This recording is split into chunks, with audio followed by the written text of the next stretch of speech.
My sister seated me by the kitchen like I was staff even after I paid $42,000 for her dream day, so I canceled everything and let karma decide her fate.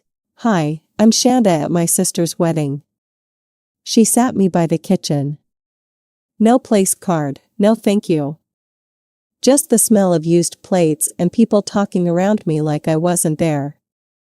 I smiled. I stayed quiet. And then I canceled everything. You ever realize too late that the people you've supported the most were just using your silence? I funded her dream day. I wrote the check. I planned the pieces. And they erased me like I was the help. But that wasn't the worst part. The worst part, I wasn't even supposed to be there that early. But I'd learned the hard way that if I didn't double-check things myself, they'd go sideways. The email about bridesmaid dress codes had come a week ago. Pastels only, but it wasn't sent to me directly. I had to ask Tanya to forward it. She hesitated before saying, "Oh, you didn't get it? That's strange." It wasn't. I scrolled through the thread. My name wasn't on the list. Just like that, I realized something. This wasn't the first time I'd been edited out, but it stung in a different way now. Maybe because this time it was my own sister getting married, and I'd helped her cover the loan that made this whole spectacle possible. The Charleston heat had started to settle when I pulled up to the venue. A fancy, overly restored barn, wood beams, faux rustic chandeliers, and enough florals to choke a greenhouse. I'd paid the balance for the floral upgrade last Thursday. I'd chosen a burgundy chiffon dress, not pastel. I didn't own anything in that shade. Didn't feel like going out to buy something just to blend into a color scheme I hadn't even been looped into. The young woman at the front looked me over and asked, "Are you with the kitchen staff?" My mouth didn't move. I just blinked. She held out a laminated vendor access card and gestured toward a side door. I didn't argue. What was I supposed to say? "No, sweetie. I'm the sister of the bride. The invisible one." I entered through the back hallway. A server brushing past offered me a half-hearted smile, then looked away. The floor smelled like garlic and sweat. I followed the floral arch signs, hand-lettered with phrases like "this way to forever," until I found someone who directed me to my seat, or what they called a seat. It was shoved next to a clunky cart stacked with used silver trays. A folding chair with no cushion, no name card, just a folded paper napkin someone had probably used to wipe lipstick off a glass. The swinging kitchen door squeaked on its hinges, smacking the wall every 30 seconds like a metronome of humiliation. I sat down slowly. The chair groaned beneath me. Through the thin opening between the door and the frame, I could see the reception room glowing. Gold chargers, string lights, a custom neon sign that read, "The future is ours." My future apparently was in this corner with the waitstaff. Tanya passed by, eyes darting toward me, then quickly away. She didn't stop. I didn't blame her. It's easier to pretend you didn't see someone than to explain why you didn't help them. No one came to say hi. No one asked if I needed water. Servers stepped around me like I was part of the equipment. I sat there inhaling steam from the kitchen, the smell of hot marinara thick in the air. It clung to my skin, mixed with the soft perfume I'd put on that morning, hoping to feel, I don't know, like I belonged. But I didn't. I looked down at my dress, soft burgundy, pleated by hand. I'd steamed it twice that morning, got my hair done at 7 a.m. It was curled just enough to frame my face without looking too done. I wanted to be respectful, presentable. I still don't know why. I guess I still believed somewhere inside that my presence mattered. The thing is, I had paid for this. Not just metaphorically, literally. The band, the upgraded dessert table, the custom candles. When Darlene called me 6 months ago crying about how they'd maxed out their budget, I didn't hesitate. We'll figure it out, I told her. I've got it. And I did. What I didn't have was a seat. I shifted in my chair. It wobbled. My purse, a leather one Darlene gave me 3 birthdays ago, rested beside my foot on the sticky floor. A waiter's tray passed inches from my shoulder. Someone dropped a fork and didn't bother to pick it up. That's when I realized something. This wasn't a mistake. This wasn't someone forgetting to place my name card or update the seating chart. This was deliberate. I could feel it in the way no one made eye contact. The way the playlist changed tempo the moment the mother of the groom was introduced. Leona in a navy sheath dress with pearls. She gave a speech toasted to our beloved family. People clapped. She didn't mention me. Why would she? A month ago, I'd overheard her say, "Shanda's sweet, but she doesn't understand presentation. Not like us." I had paid for that presentation, and now I was the stain they didn't want in the photo. A server passed by again and said, "You okay back here, ma'am?" I nodded. "I'm fine." He smiled like he didn't believe me, then walked off. I watched the golden light pulse from the reception room, the laughter, the champagne flutes raised, the curated joy. And me?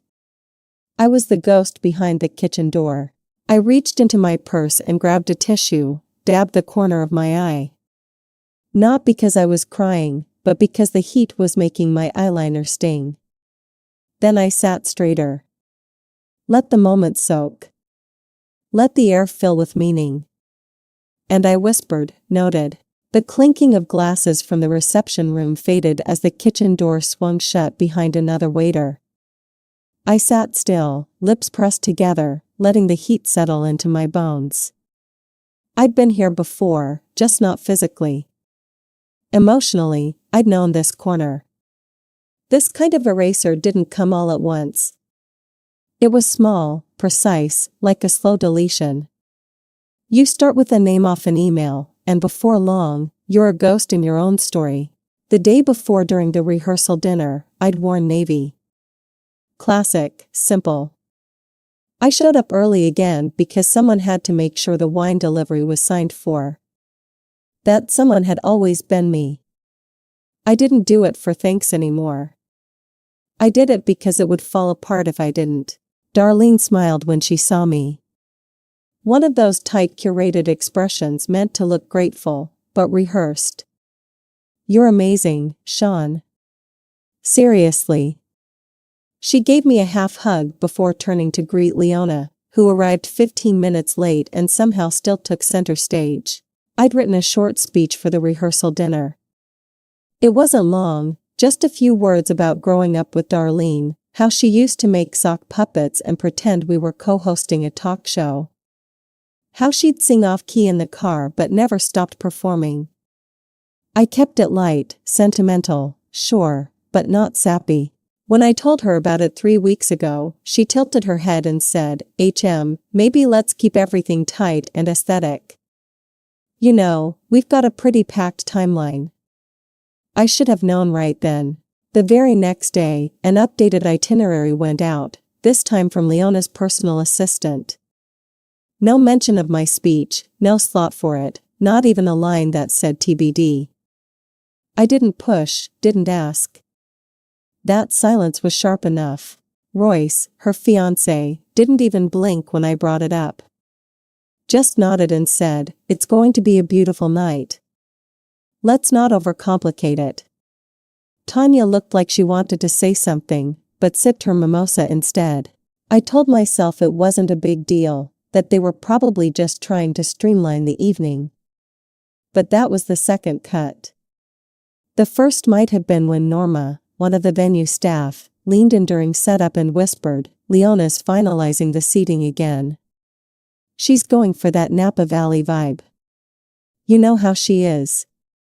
And then she rolled her eyes, but it was playful, not malicious. As if I was in on the joke. I wasn't laughing. I used to be part of those conversations. I used to approve layouts, not be sidelined by them. So, I logged into the wedding planning spreadsheet that night just to double-check a few details.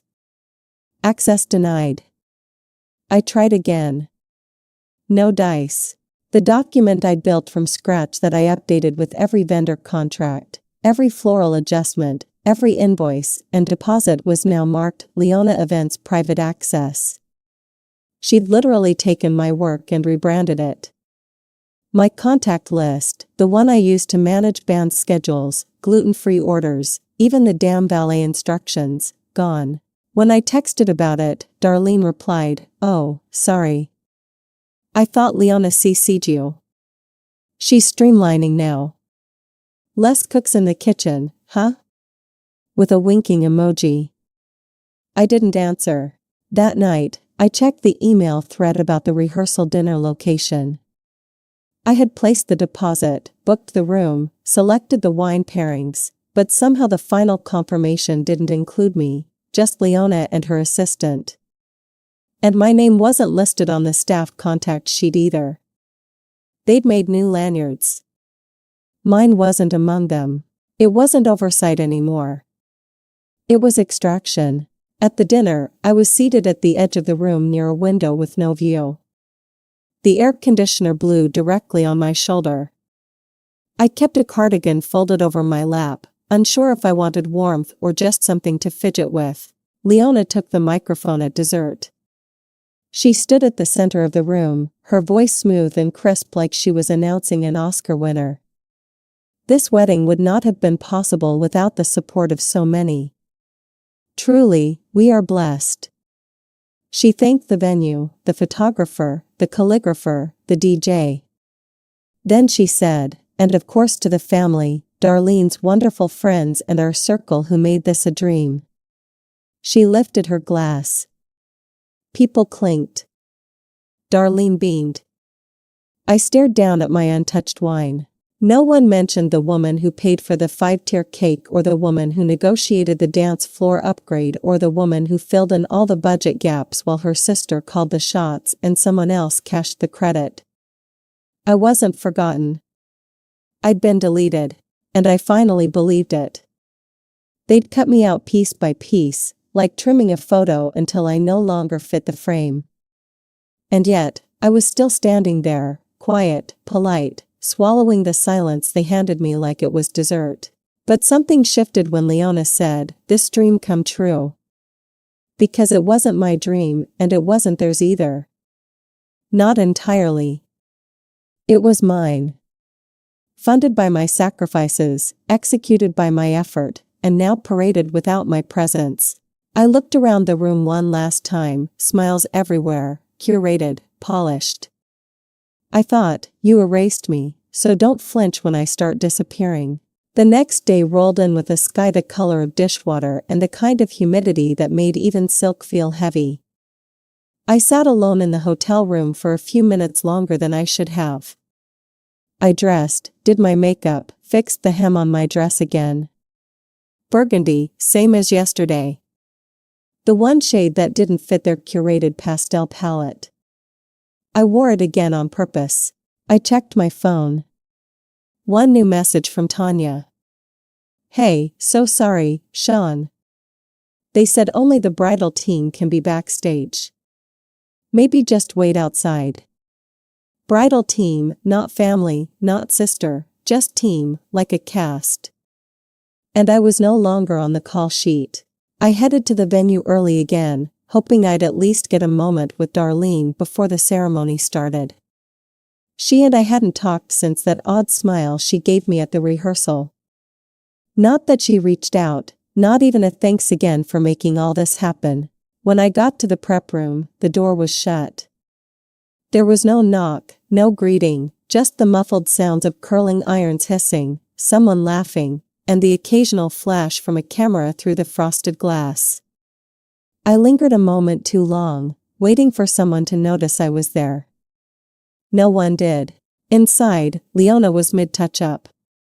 Her voice rang out, instructing someone about floral placements near the gift table like she was the event director. I turned away without knocking. I'd paid for the cake, the band, and even the monogrammed napkins, but I wasn't welcome inside the room. I should have left then. I didn't. Instead, I wandered the hallway aimlessly for a bit, heels clicking too loudly on the concrete. I passed a staffer who glanced up from his clipboard and motioned toward a different hallway. "You're here for the ceremony, right?" I nodded. He didn't wait for confirmation. "We're tight on space, so they've asked some guests to sit along the side entrance for overflow." Overflow. He led me down a dim side corridor, turned a corner, and pointed at a lone chair next to a stack of used trays. No decorations, no signage, just a paper napkin tossed across the seat like it had been left behind by accident. He patted his clipboard. "Just wait here until they start calling the tables. It's pretty packed in there right now." Then he disappeared. The door to the reception room swung open again. Warm yellow light spilled out along with the faint echo of a violin warming up. I caught the opening notes of the first dance. I sat down. The chair was wobbly. The legs scraped against the uneven floor, making an awkward screeching noise when I shifted. The smell of garlic and frying oil clung to everything, even my hair. The back of my neck felt damp, not just from heat, but from something else I didn't want to name. Humiliation. Regret. I reached down and adjusted the strap on my shoe. I could hear the first announcements being made, something about the couple's entrance, something about love being eternal. A wheel on the tray cart behind me let out a long, slow squeal as someone pushed it down the hall. Every sound around me was sharp and out of place, and then I heard someone behind me. "Ma'am, are you one of the coordinators? You're with catering, right?" It was a young server, couldn't have been more than 19. Her voice was kind, curious. I turned slowly, trying not to show the sting in my chest. "No," I said softly, but the girl already looked embarrassed. "Sorry, it's just you're in the vendor area, and I never mind." She moved on. I sat there in my $300 dress with makeup I'd paid someone 2 hours' wages to apply with no place card. No seat at the table, no mention in the program. The program. I pulled it out from my clutch. Cream cardstock, elegant script, custom wax seal on the back. I'd paid extra for that seal. Darlene had said it gave the whole thing a modern heirloom feel. I opened it slowly, scanning the page. Her father walked her down the aisle. Her new mother-in-law gave the welcome speech. There was a paragraph thanking the special friends and supporters who made the dream possible. No mention of me. I wasn't family. I wasn't friend. I wasn't anything at all. I looked through the door again. The lights were lower now, the photographer circling the dance floor as Darlene and Royce moved in sync. She laughed, her hand grazing his cheek. And then she saw me. Our eyes locked. She smiled, calm, collected. Not the smile of someone who forgot to include me.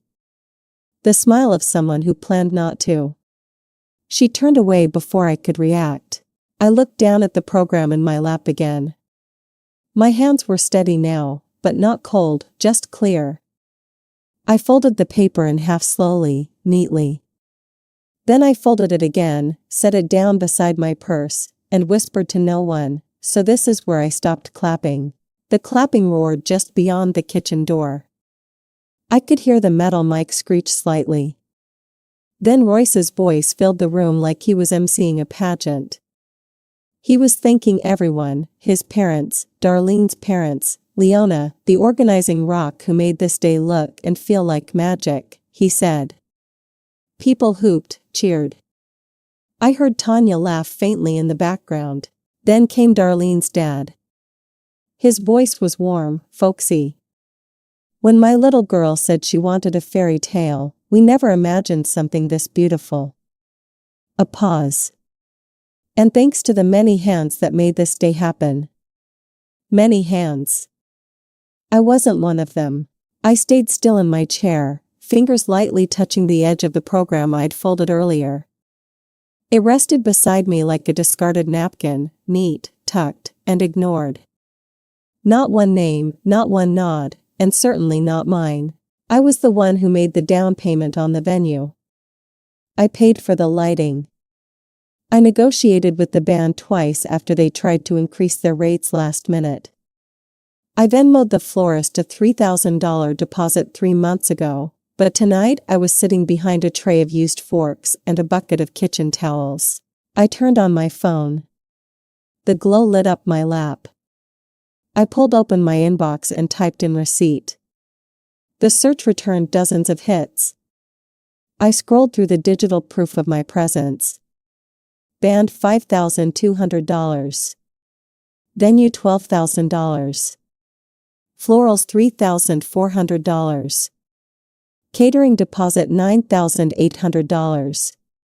Linens, portable heaters, neon signage, custom signature cocktails. I scrolled and scrolled. Over $42,000 and not one toast in my direction.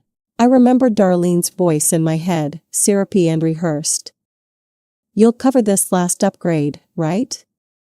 It'll mean the world." I said yes like I always did. I thought saying yes was my way of loving her. Turns out it was just my way of disappearing. My phone buzzed again. "Darlene, please don't make this about you. This is our day and your mood is visible."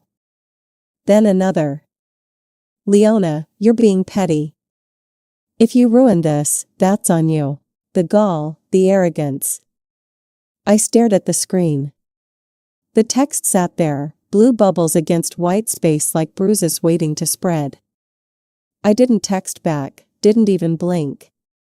Instead, I opened the folder in my phone labeled Wedding Docs. There was a subfolder for Sunday brunch. Another for bar service final invoice pending. I stared at the brunch invoice for a moment longer than necessary. $4,600 still unpaid. I could cancel it with a single call. The florist delivery for the next morning still refundable. My name wasn't mentioned, but my money, my effort, they were the invisible foundation holding this wedding up like scaffolding. Quiet, sturdy, unseen, but vital. I looked up.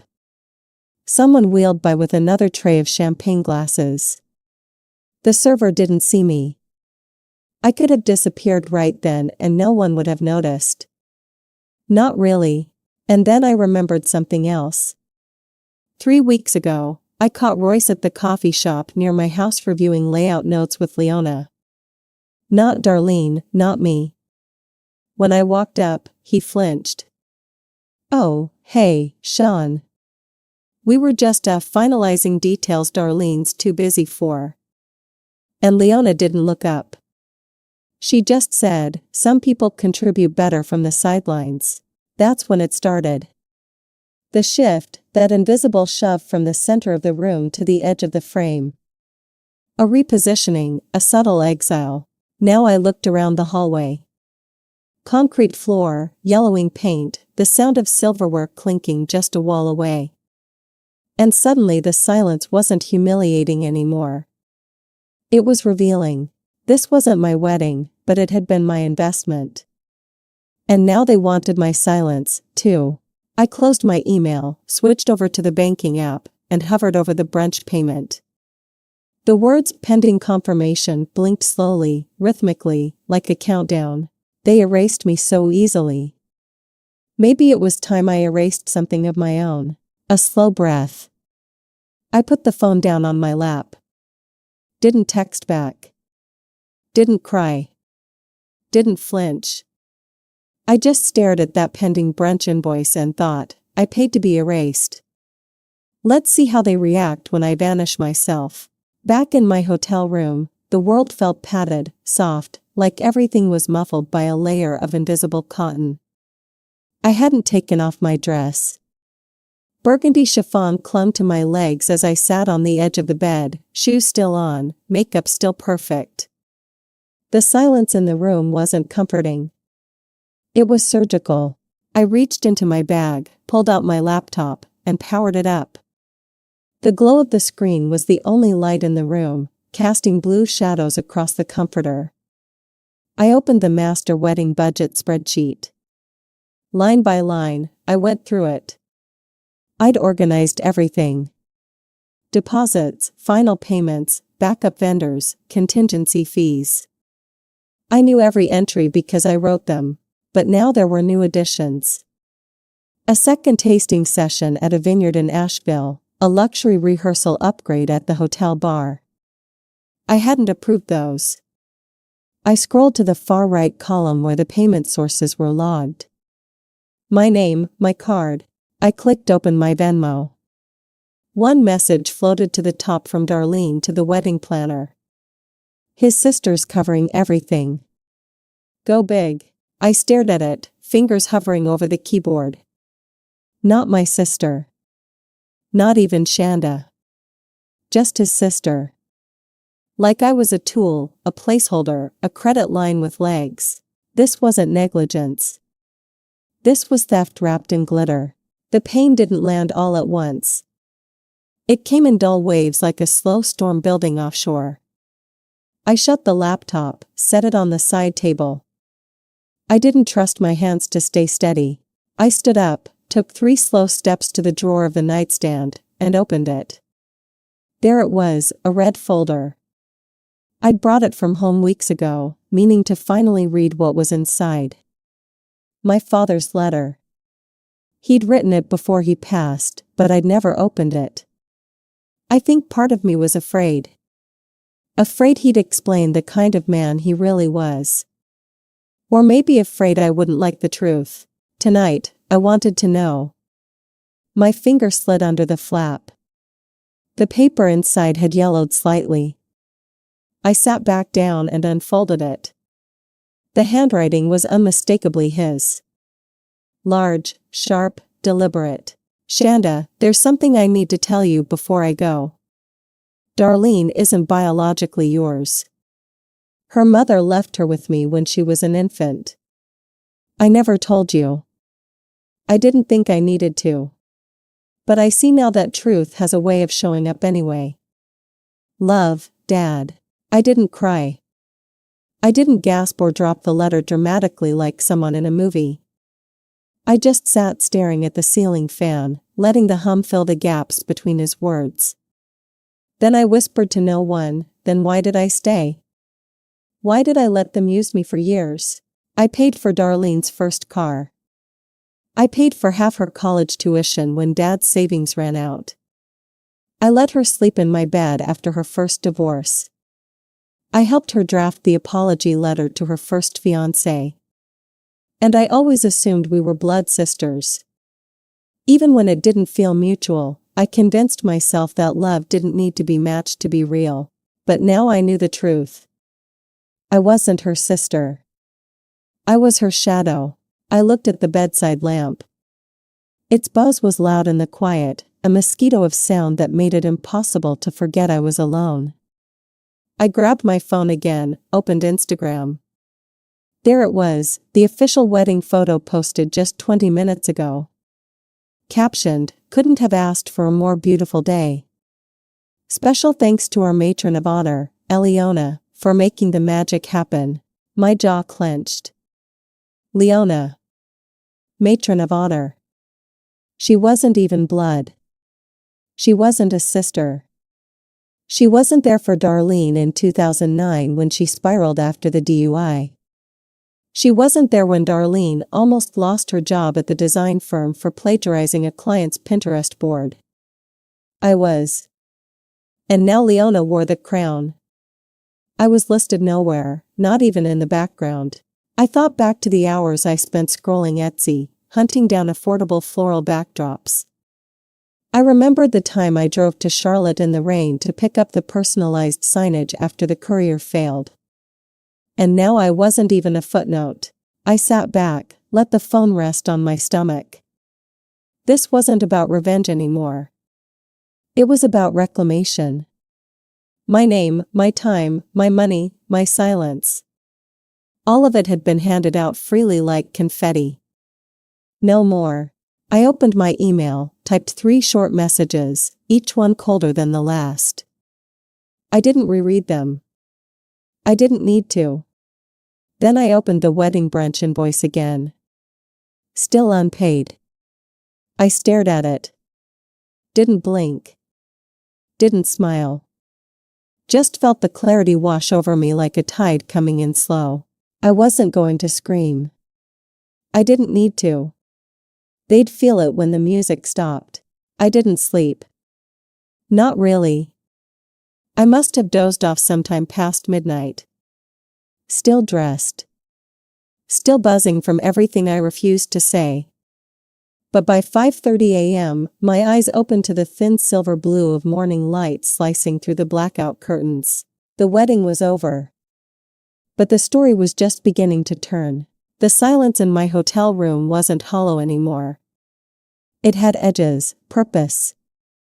I sat up, reached for my phone on the nightstand, and checked the brunch invoice again. Pending confirmation, still blinked. No response from the messages I'd sent the night before. Not even a half-hearted attempt at damage control. I took a long breath and stood. Walked barefoot to the little coffee machine by the window, popped in a pod, let it brew while I scrolled through my contact list. Florist first, then the band, then the bar team. Each call lasted less than a minute. Hi, this is Shanda Carter. Due to a change in plans, we're canceling today's brunch service. Yes, I understand the policy. Please send confirmation to the email on file. Thank you. No emotion, no explanation, just logistics.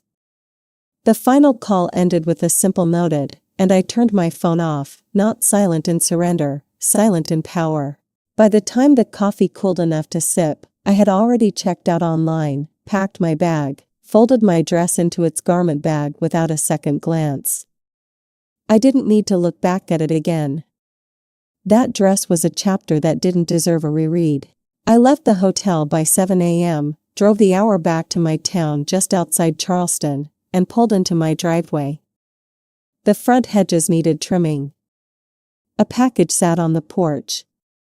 My house looked like it always did, quiet, normal, mine. Inside, the stillness greeted me like a friend. I dropped my keys in the bowl, kicked off my shoes, and stepped into the kitchen. It smelled faintly of lemon from the diffuser I'd set days ago. By noon, I sat at the dining table, sunlight streaking across the hardwood floor, and opened my Facebook. I didn't type anything, didn't post a caption or a quote or a dig disguised as wisdom. I uploaded a single image. A scanned copy of the check I wrote, $42,000, signed clearly in black ink.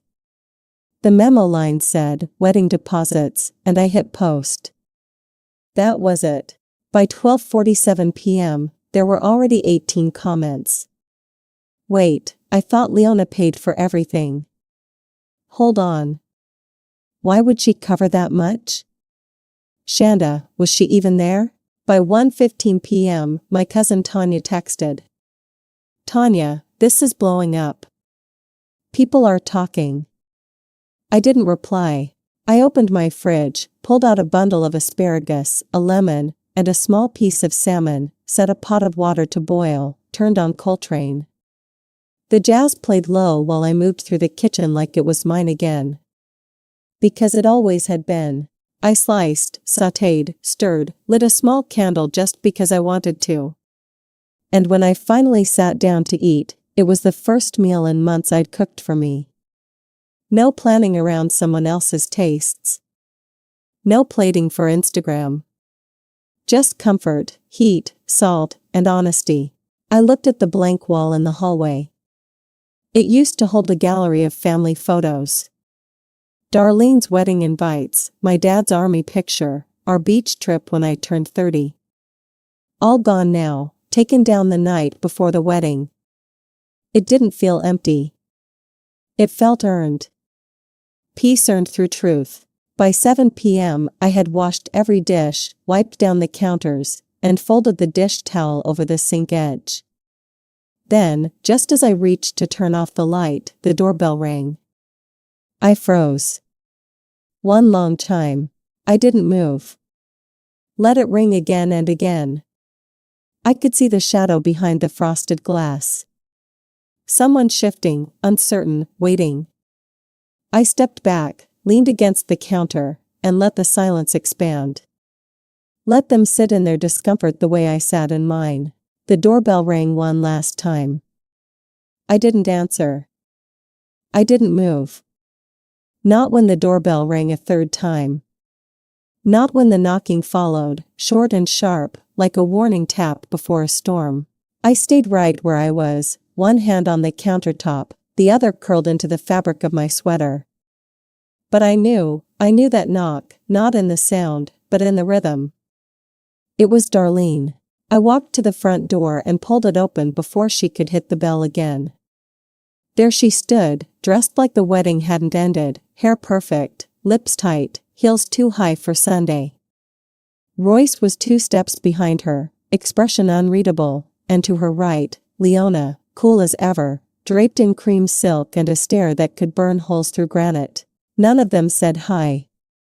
Darlene stepped forward first, voice tight. Why would you do that? Post the check like that? You embarrassed everyone. I leaned against the doorframe, arms crossed.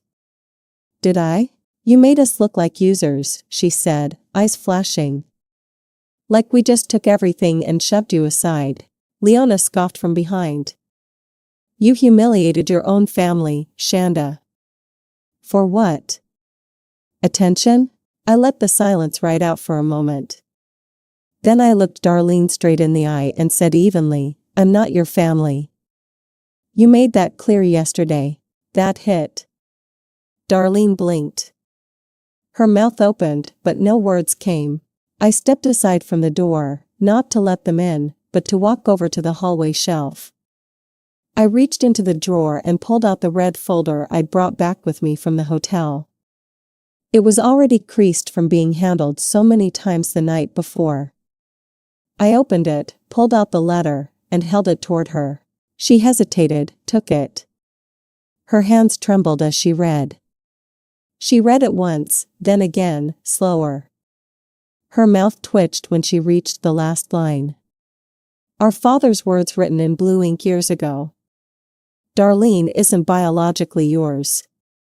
Her mother left her with me. I never told you. Royce looked from her to me. You knew? I knew before I paid for your lies, I said. But I needed one of you to say it out loud. Leona said nothing. She just watched me, chin high, breath shallow. Darlene's voice cracked. I didn't know how to tell you. You didn't want to, I replied. Not bitter, just done. You wanted what I could give, not who I was. Her shoulders dropped. I saw it. The weight, the collapse, the realization that I hadn't come to beg for an apology. I had come to deliver the truth. Royce looked ready to play mediator. You're still her sister in every way that counts. I shook my head. Then she should have treated me like one. I turned toward the door, opened it wide this time. I was the kitchen help, remember? Consider this the end of my shift. No one moved. Finally, Darlene stepped back. Royce followed, hand on her elbow. Leona paused, gave me one last look, half pity, half loathing, then turned and walked down the steps. I didn't slam the door. I closed it with the kind of quiet that echoes louder than rage. I locked it, turned the deadbolt, and pressed my forehead against the wood for a second. Just a second. Then I turned around and took the deepest breath I'd taken in days. It filled me. It didn't shake. It steadied. I walked to the kitchen, poured a glass of water, and sat down at the table. My phone buzzed beside me. Tanya, you okay? I stared at the screen. Then I typed back, I'm more than okay. I'm clean. I opened my photo drive, selected the wedding album, every file, every subfolder. Deleted, gone. No backups, no second thoughts. I looked around my space. Mine again. Then I opened a new folder. Labeled it what I keep. The new folder sat open on my screen. What I keep. I didn't fill it. Not yet. I wasn't in a rush to curate the remnants of who I had been to people who had never paused long enough to ask. I just left it there, empty, quiet, honest. The phone buzzed again, once, then twice. I ignored it until I'd finished rinsing the last mug from my tea, set it upside down on the drying mat. Only then did I dry my hands, and walk back to the table. 15 missed calls, 4 voicemails, 3 from Darlene, 1 from Leona. The last text came in just before midnight. Darlene, we need to fix this. Call me. Right below it. Leona, you should be ashamed. Family doesn't humiliate family. I let the screen dim for a beat before I swiped up. Blocked. Blocked. No reply, no explanation, no space left in my life for people who expected applause from the one they shoved backstage. I set the phone face down. That's when I remembered the box. I hadn't opened it in years. Maybe since Dad passed. I pulled the step stool into the closet and reached for the top shelf. The cardboard was soft at the corners. The tape yellowed from time written in black marker. Family. I carried it to the living room and sat cross-legged on the carpet. The first thing I pulled out was a birthday card Darlene had drawn when she was 8. Crayon hearts and crooked lettering, to the best big sister. I smiled, but it didn't reach my eyes. Not because it wasn't real, but because it didn't matter anymore. That girl, that version of her hadn't shown up in a long time. Next came the Polaroids, snowball fights, Halloween costumes, a blurry Thanksgiving dinner where everyone laughed except me. I sorted slowly. Donate, trash, keep. Only one photo made it to the final pile. Me alone on a swing set, maybe 6 or 7. Mid-laugh, legs kicked out toward the sky. I got up, walked it to the kitchen, and slid a magnet over the corner right above the stove. I stared at it for a long time. That girl hadn't needed anyone to clap. She was laughing anyway. I lit a small candle on the table and pulled out a blank sheet of paper. Not a journal, not a post, just something for me. I wrote, I gave, I built, I supported, and I was never seen. Now I see me, I choose me. I folded it in half, placed it under the candle like a quiet altar. The silence wrapped around me. Not cold this time, not isolating, just full, complete, peaceful. I sat there for a while, the soft flicker dancing against the walls. The shadows weren't ghosts. They were mine, and they moved when I moved. The phone buzzed once more. Tanya again. You good? I smiled softly, typed back. I'm more than okay. I'm clean. Then I leaned back, looked around the space that was fully mine now. The absence didn't ache. It breathed. I whispered to no one. No more applause for people who never clapped for me. The candle flame dipped low, then straightened. Outside, the darkness cracked. The first soft light of Monday morning crept across the window ledge like a quiet promise. Time to set my own table. A week passed. The house had been quieter than ever, but it wasn't lonely. It had space now. Room to think, room to breathe, and most importantly, room to choose. The morning light moved differently across the kitchen floor these days. Maybe because I stopped rearranging myself to match someone else's idea of family. Maybe because I wasn't shrinking anymore. No calls from Darlene since that last text. No updates from Royce except a single message 2 days ago. I hope someday you understand. Understand what? That silence is more acceptable than confrontation. That funding a lie makes it prettier. I never answered. I didn't need to. Instead, I replanted basil in the kitchen window. I fixed the hinge on the laundry door. I played Miles Davis records without wondering if someone would ask me to change the vibe. The life was mine now. Clean, still, unapologetic. On Friday night, I invited a few people over. Nothing fancy, just lasagna, garlic bread, salad, and a bottle of red I'd been saving for too long. The guests, a retired nurse from down the block who always waved when I walked past.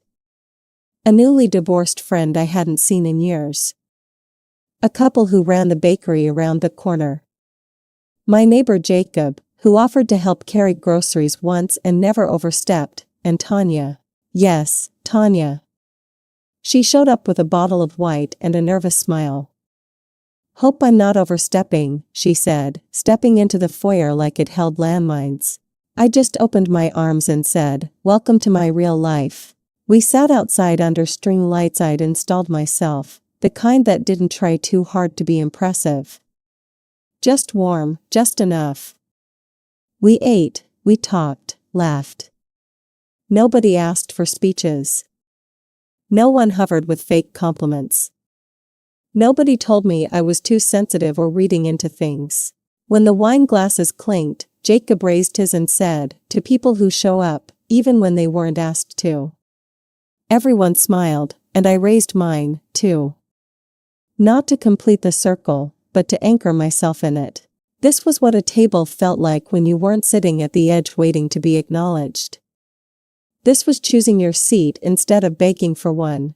Later that night, after everyone left, I stood by the sink rinsing plates. Not one dish had been broken.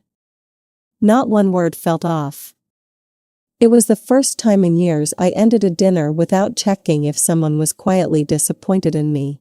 I walked into the office, reached for the red folder I'd kept tucked away on the shelf, the one that held truths I never asked for. I opened it, looked at the stack. There were letters from Dad. Some I had read before, some I hadn't. I pulled out one, the one he wrote before he passed. His handwriting still shaky but clear. "You don't need blood to be real. You just need love that shows up." I read it twice, then slid it into a new folder labeled New Start. The rest I shredded one by one, not because they didn't matter once, but because they no longer controlled the narrative. I sat at my desk for a moment, then picked up a pen and wrote a note to myself on clean paper. I stayed. I survived. I began again. I folded it, slipped it into the folder. I didn't need their stories anymore. I was writing mine. Outside, the night air was warm. The porch called to me, so I stepped out with a mug of chamomile in hand and wrapped my robe tighter. There was no noise, no chaos, no spotlight I hadn't asked for, just the wind, the faint sound of crickets, and the hum of a life not curated for anyone else. I sipped my tea, looked out into the street, and smiled. Not the smile I gave when I was hiding pain, but the kind that came when you stopped pretending you didn't matter. I used to wait for a seat at their table. Now I'd built my own. They say family is where you're supposed to feel safest. But sometimes the deepest cuts come from the people you once trusted with everything. Looking back now, I don't regret the silence I kept. I regret how long I kept it. I thought love meant sacrificing without being seen. I thought being the strong one meant enduring disrespect with a smile. But here's what I know now.